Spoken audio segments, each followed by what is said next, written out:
MTV news Kannada ವಾಹಿನಿಗೆ ಸ್ವಾಗತ. ದಿನಾಂಕ 31 ಮಾರ್ಚ್ ರಂದು ಬೆಳಗ್ಗೆ 11 ಗಂಟೆಗೆ ಶ್ರೀ ದುರದುಂಡೇಶ್ವರ ಸಿದ್ಧ ಸಂಸ್ಥಾನ ಮಠದ ಹೀರಾ ಶುಗರ ತಾಂತ್ರಿಕ ಮಹಾವಿದ್ಯಾಲಯದಲ್ಲಿ ವಿಚಾರ ಸಂಕಿರಣ ಮತ್ತು ಗ್ರಂಥ ಬಿಡುಗಡೆ ಕಾರ್ಯಕ್ರಮ ನಡೆಸೋಶಿ ಮಠದ ಜಗದ್ಗುರುಗಳು ಆದ ಡಾಕ್ಟರ್ ಶಿವಲಿಂಗೇಶ್ವರ ಮಹಾಸ್ವಾಮಿಗಳ ದಿವ್ಯ ಸಾನ್ನಿಧ್ಯದಲ್ಲಿ ಜರುಗಿದೆ. ಕಾರ್ಯಕ್ರಮದ ವೇದಿಕೆ ಮೇಲೆ ದಿವ್ಯ ಸಾನ್ನಿಧ್ಯವನ್ನ ಡಾಕ್ಟರ್ ಶಿವಲಿಂಗೇಶ್ವರ ಮಹಾಸ್ವಾಮಿಗಳು, ಸದಲಗ ಗೀತಾಶ್ರಮದ ಡಾಕ್ಟರ್ ಶ್ರದ್ಧಾನಂದ ಸ್ವಾಮಿಗಳು, ಬೆಳಗಾವಿ ರಾಣಿ ಚೆನ್ನಮ್ಮ ವಿಶ್ವವಿದ್ಯಾಲಯದ ವಿಶ್ರಾಂತ ಕುಲ ಸಚಿವರು ಆದ ಡಾಕ್ಟರ್ ಶಾಂತಿನಾಥ ದಿಬ್ಬದ ಉಪಸ್ಥಿತರಿದ್ದರು. ಕಾರ್ಯಕ್ರಮದ ಪ್ರಾರಂಭದಲ್ಲಿ ಸಸಿಗೆ ನೀರು ಹಾಕುವುದರ ಮೂಲಕ ಚಾಲನೆ ಕೊಡಲಾಗಿದೆ. ಬಳಿಕ ಡಾಕ್ಟರ್ ಎಂಬಿ ಹೂಗಾರ ಅವರ ಭವಕ್ಕೆ ಬಂದ ಬೆಳಕು ಕೃತಿ ಕುರಿತು ವಿಚಾರ ಸಂಕಿರಣ ಮತ್ತು ಡಾಕ್ಟರ್ ವಿಎಸ್ ಮಾಳಿ ಅವರ ಸಂಪಾದಿತ ಇದು ಬರೀ ಬೆಳಗಲ್ಲೋ ಅಣ್ಣ ಎಂಬ ಕೃತಿಯ ಬಿಡುಗಡೆ ಸಮಾರಂಭ ಜರುಗಿದೆ. ಇದರಲ್ಲಿ ವಿಶೇಷವಾಗಿ ಹೇಳುವುದಾದರೆ ವಿಚಾರ ಸಂಕಿರಣದಲ್ಲಿ doctor V S Mali, doctor Y M Yakulli, doctor Anand Jakanavar, doctor M B Hugar, doctor Mallikarjun Metri, Ashoka Narode ಭಾಗಿಯಾಗಿದ್ರು.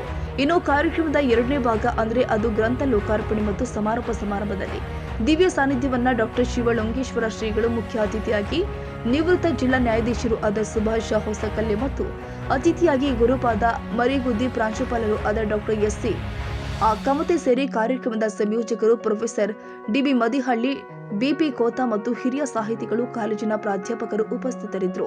ಇನ್ನು ಪುಸ್ತಕ ಮತ್ತು ಗ್ರಂಥ ಬಿಡುಗಡೆ ಮಾಡಿ ನಿಡಸೋಶಿ ಜಗದ್ಗುರು ಡಾಕ್ಟರ್ ಶಿವಲಿಂಗೇಶ್ವರ ಶ್ರೀಗಳು, ಶ್ರದ್ಧಾನಂದ ಶ್ರೀಗಳು ಮತ್ತು ವಿಶ್ರಾಂತ ಕುಲ ಸಚಿವ ಶಾಂತಿನಾಥ ದೀಪದ ಇನ್ನೆಲ್ಲ ಮಾತನಾಡಿದ್ದಾರೆ ಅನ್ನೋದನ್ನ ತೋರಿಸ್ತೀವಿ ನೋಡಿ.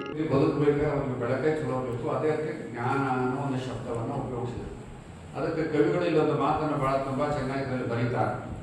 ಜ್ಞಾನ ಗಂಗೆ ಹರಿದು ಬರಲು ಎರಡೇ ಸಾಕು, ಜ್ಞಾನ ಗಂಗೆ ಹರಿದು ಬರಲು ತುಂಬಿಕೊಳ್ಳಲು ಪಾಂಡವ.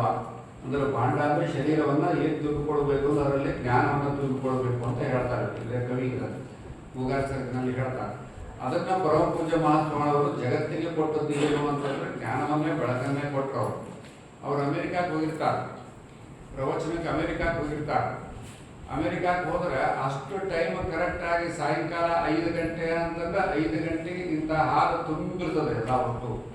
ಕರೆಕ್ಟ್ 45 ನಿಮಿಷ ಅವ್ರ ಪ್ರವಚನ ಮುಗಿದ್ಕೊಂಡು ಮತ್ತೆಲ್ಲ ಖಾಲಿ ಅದು. ಸುಮಾರು 15 ದಿವಸ 20 ದಿವಸ ಅಲ್ಲಿ ಪ್ರವಚನ ಮಾಡಿದ್ರೆ ವಿಮಾನದಿಂದ ಜಿಲ್ಲಾ ತಾಲೂಕು ಜಿಲ್ಲಾದಿಂದ ವಿಮಾನ ತಗೊಂಡು ಬಂದಂತಂದ್ರೆ ಅವ್ರು ನೋಡಿದಂಥವ್ರು ನಾನು ಬಾಗಲಕೋಟೆಗೆ ಬಂದಾಗ ಹೇಳಿದವರು. ನಾನು ಅಲ್ಲೇ ಇದ್ದೆ, ನಾನು ಒಂದು 2 ದಿವಸ ನಾನು ಕೇಳಿದೆ. ಅದನ್ನೆಲ್ಲ ನಮ್ಮಲ್ಲಿ ಟೈಮ್ ಅಂದ್ರೆ ಟೈಮ್ ಇರೋದಿಲ್ಲ, ಅಲ್ಲಿ ಇಷ್ಟು ಟೈಮ್ ಕರೆಕ್ಟ್ ಬರ್ತಿದ್ರು ಜನ. ಅವ್ರು ಇಂಗ್ಲೀಷ್ನಲ್ಲೇ ಪ್ರವಚನ ಮಾಡ್ತಿದ್ರು. ಆ ಪ್ರವಚನ ಕೇಳಿ ನನಗ ಬಹಳ ಆಶ್ಚರ್ಯ ಆಯ್ತು ಅಂತ ಒಂದು ಮಾತನ್ನ ಹೇಳಿದ್ರು. ಅವರು ಎಕ್ಸ್ ಮಿನಿಸ್ಟರ್ ಎಲ್ಲ ಅಷ್ಟು ಅಂದ್ರೆ ಈ ರೀತಿಯಾದ ಬೆಳಕನ್ನ ಕೊಡ್ತಕ್ಕಂಥ ವ್ಯಕ್ತಿಗಳು ಸಿದ್ದೇಶ್ವರ ಸ್ವಾಮಿಗಳು. ಎದುರಿಸುವ ಶಕ್ತಿ ಅದೆಲ್ಲದರಿದ್ದರೆ ಇಂಥ ಮಹಾತ್ಮರಿಗಿದೆ ಅವರಿಗೆ ಈ ಜಗತ್ತು ಅಲ್ಲೋಲಕಲ್ಲವಾಗಿ. ಇವತ್ತು ಕುವೆಂಪು ಅವರು ಬಿಡ್ತಾರೆ, ಉಳುವ ಯೋಗಿ ನೋಡಲಿ ಅಂತ. ಇಡೀ ಮುಕುಟವ ಹಾಡುಗಳಲ್ಲಿ ಗದ್ದಿಗಳು ಉರುಳಲಿ, ಆದರೆ ಇನ್ನೂ ಆ ರೈತ ಮತ್ತು ಉಳುವುದು ಬಿತ್ತುವುದು ಬಿಡೋದಲ್ಲ. ಹಾಗೆ ಆ ಯಾವುದು ಶಕ್ತಿ ಆ ರೈತನಿಗೆ ಅಂದರೆ ಭೂಮಿ ತಾಯಿ ನಂಬಿದ್ದಾನೆ. ಹಾಗೆ ನಾವು ಎಲ್ಲಿವರೆಗೆ ಇಂಥ ಪೂಜ್ಯರನ್ನು ಆಶೀರ್ವಾದ ಪಡ್ಕೊಂಡಿರ್ತೇವೆ, ಜಗತ್ತು ಅಲ್ಲೋಲಕಲ್ಲಾದ ಚಿಂತೆ ಇಲ್ಲ, ನಾವು ಶಾಂತಿಗೆ ಬದುಕಿಸ್ತಾ ಇದ್ದೀವಿ. ಇದನ್ನು ಹೇಳುವಾಗ ನಾನು ಒಂದು ಮಾತನ್ನು ಕಿವಿಗೆ ಹೇಳ್ತಿರ್ತೀನಿ. ಇಡೀ ಜಗತ್ತಿಗೆ ವಿಶ್ವಶಾಂತಿ ವಹಿಸುವಂತಹ ರಾಷ್ಟ್ರ ಜಗತ್ತನ್ನು ಯಾವುದಾದಿದ್ದರೆ ಹೆಮ್ಮೆ ಈ ಜಗತ್ತೇ ಶಾಂತಿಗಾಗಿ ಪಕ್ಷಿಯನ್ನು ಬಿಡ್ತಾ ಇದೆ. ಹೆಮ್ಮೆ ಪಡಬೇಕು. ಗುರುಗಳಿಗೆ ಒಂದು ವೇಳೆ ಸೂರ್ಯ ಇಲ್ಲ ಅಂದ್ರೆ ಹೇಗೆ? ಗುರುಗಳು ಹೇಳಿದರು ಚಂದ್ರನಿಂದ ಬರುತ್ತದೆ. ಅವನು ಇನ್ನೂ ಮುಂದೆ ಹೋದ, ಚಂದ್ರನೂ ಇಲ್ಲ ಅಂದ್ರೆ ಹೇಗೆ? ಗುರುಗಳು ಹೇಳಿದರು ನಕ್ಷತ್ರಗಳಿಂದ ಬರ್ತದೆ. ಇನ್ನೂ ಮುಂದೆ ಹೋದ ವಿದ್ಯಾರ್ಥಿ, ನಕ್ಷತ್ರಗಳು ಇಲ್ಲ ಅಂದ್ರೆ ಏನು ಗತಿ? ಆಗ ಪೂಜ್ಯರು ಹೇಳಿದರು ಗುರುಗಳಿಂದ ಬೆಳಕು ಬರ್ತದೆ ಅಂತ. ಯಾಕೆ ನೆನಪಿಸ್ಕೊಂಡೆ ಅಂದ್ರೆ ಸಿದ್ದೇಶ್ವರ ಮಹಾಸ್ವಾಮೀಜಿಗಳು ನಮಗೆಲ್ಲ ಬೆಳಕು ಕೊಡ್ತಾರೆ.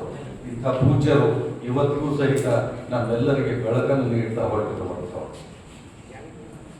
ಈ ಕಾರ್ಯಕ್ರಮದ ವಿಶೇಷ ಸಂಸ್ಕೃತದಲ್ಲಿ ಒಂದು ಮಾತು ಬರ್ತದೆ, ಈ ಸಂಸಾರವೆಂಬ ವಿಷವೃಕ್ಷದಲ್ಲಿ 2 ಅಮೃತ ಫಲಗಳು. ಸಂಸಾರದ ಈ ವಿಷವೃಕ್ಷದಲ್ಲಿ 2 ಅಮೃತ ಫಲಗಳು. ಒಂದು ಸಜ್ಜನ ಸಲ್ಲಾಪ, ಇನ್ನೊಂದು ಸಾಹಿತ್ಯ ಸಂವಾದ. ಇನ್ನೊಂದು